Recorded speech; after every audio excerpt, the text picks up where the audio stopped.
me twitwi break kakra because am me time hwe me eba galamsey asem na me mua de wo hu eba galamsey asem a memo bia anka nche me se me kasa nye because yankofo bi wo ha se bi wo magimi enti wan ma na hu saa obi wo ho aye no ho abofra bi wo ho na adwan ye te se akwada na NDC for na eye mo se John Mahama aba enti metimi aye galamsey no mo ho osere yenim ni nyina o NDC for na mo nso ma take over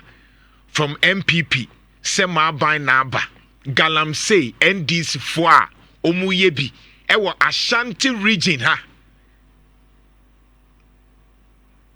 so we yes small scale mining na mini problem ankra ta da so e kire se otimi small scale mining na mini woni problem ba motete in the name of small scale any community mining and a mo ye galamsey essay asase no enti mo ya abaifo ana e de be pa ne enka nkire mu biem NDC fo a mo so ma hye ase eye galamsey munim nyansa ana munim nyansa mabodama ana bibi ye mo NDC fo na mo ye galamsey no nyansa ni mutrimu ana mabodam bibia ye okay munsua de mu ya baifo ana mu wi nipa nam aden de ne kamo de ne kamo ntia ye mo adwen se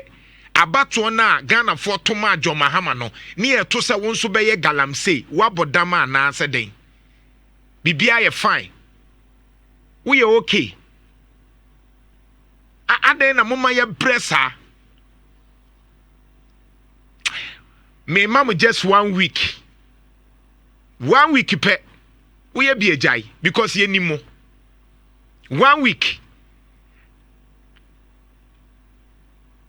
information bebre wo homba ya na ya suppress no because ye nimpanyifo bi adi nkomo wa akiri ho a ye ka che mu se ye ya aware se NDC ni way oye galamsey NDC ni way oye galamsey NDC ni way or say asase we are aware